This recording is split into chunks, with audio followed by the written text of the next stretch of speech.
I would like to point out before we start, if you hear snoring in the background, that is not me, that is my dog. Thank you.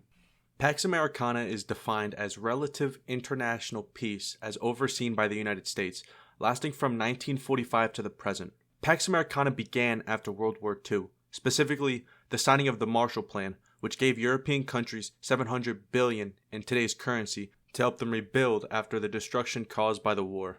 But the real start of American global influence begins even earlier to the Spanish-American War. After beating Spain in 1898, Spain was forced to give up its American territory, specifically its colonies in the Caribbean. Instead of making places like Puerto Rico a state, America instead decided to use these places to help them build influence and boost global trade. The signing of the Monroe Doctrine began the change from isolationist nation to interventionist power. If another country had problems with the US or one of its allies, it was more likely to step in, as opposed to only caring about itself as a nation. This mindset continues to carry itself into our century and the modern day. The term Pax itself comes from Pax Romania, which was the golden age for Rome, where they had the largest unified nation. The Roman government allowed each province and region to intercept Roman law in their own way. In return, regions would pay Roman tax for military control and protection. There wasn't a nation at the time that wasn't somehow affected by the actions of Rome. Alternatively, there was also Pax Britannica, which was the peak of Britain's empire and its numerous colonies. Britain's call to hegemon was its trusted and stable currency, the pound, as well as its powerhouse of a navy.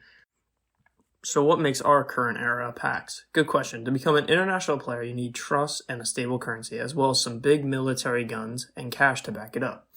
Once America cemented its dollar as the strongest currency, due to the fact that World War II weakened European powers, America leveraged itself and its culture into the minds of the world, stabilizing the international powers, keeping the waters cool in exchange for increased global opportunities. This in turn led to globalization and the Americanizing of the world, specifically Silicon Valley, McDonald's, Blue Jeans, world security, money printing, fried foods, Hollywood, and NATO. These things are still strong today, but we are starting to see a tipping point. Paxes require longevity. Rome's lasted 200 years, and most smaller powers who had explosive growth didn't have longevity. Nonetheless, there have been some close calls I'd like to point out briefly. First up is Pax Sovietica. This was the former Soviet Union and the Eastern Bloc, but this didn't last as America won the Cold War and crushed the Soviet influence, although there has been some very recent pushback.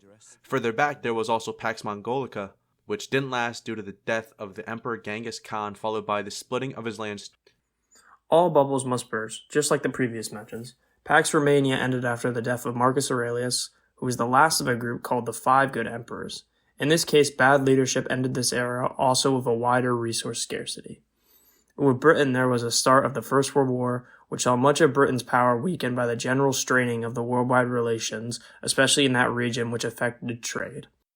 Pax periods fizzle out usually due to the hegemon nation no longer wanting or being able to be the international policeman. The general problem with being number one at anything is there's only one way to go. And for those aspiring to be the greatest or those who have stepped on previously, your spot is the only one that they want. With that in mind, is Pax Americana ending now? In 2020, the COVID pandemic started. The reaction of the nation and states were diverse to say the least. While some countries and states moved fast, others barely moved at all, and this highlighted how fragmented we could be. The subsequent shortages, followed by the economic slowdown, was and is a blow that isn't going to be easily walked off. America has yet to feel the full reaction of the slowdown. This weakening in the global economy opened the opportunity for the full-scale invasion of Ukraine by Russia, which previously only had small-scale conflicts going on since 2014. Alternatively, we have seen China get increasingly more and more distant politically, forming its own NATO in the form of the BRICS, proposing its own new currency, as well as the reintroduction of the Israel-Palestine conflict, which seems to be pushing for more and more American intervention. Simultaneously, on our home front, we have seen a recent border and immigration crisis that even our sanctuary cities, which are cities that have long been immigration-friendly, failing to properly adapt to these new conditions. All these external forces is straining our international unity, leading to extremism and fragmentation we couldn't have even imagined 10 years ago. Political polarization is likely to hit like a truck in 2024, as either side will call the election fraudulent. These problems are causing real strain, affecting our power and our reputation as a whole.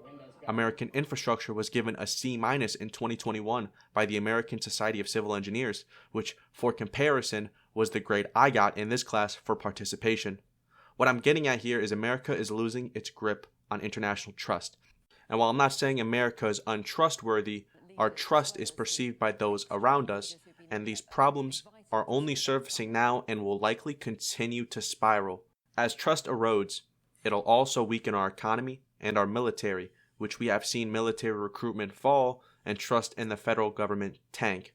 This is not only hitting us, this is a wide-scale problem among Western allies and even our opposing regional hegemons like Russia and China. We are seeing a clear global shift here. The majority of you watching are in college. When I talk to older people, I often find myself in awe with the world they were brought up in.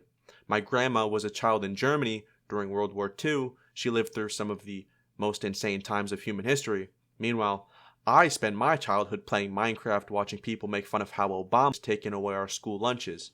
Meanwhile, the new generation, Generation Alpha and Gen X, are going through their formative years in what seemed like tensions hitting a new peak.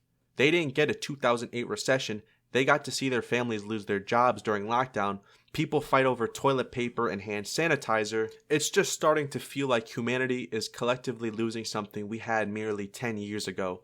And kids now didn't and will not get the same America we did growing up. And that begs the question, what will happen next? Is it possible the global superpower that we are will hang up its hat? Will another power take our place? And is that really a bad thing? What changes will we see play out in the near future? And is America and friends ready?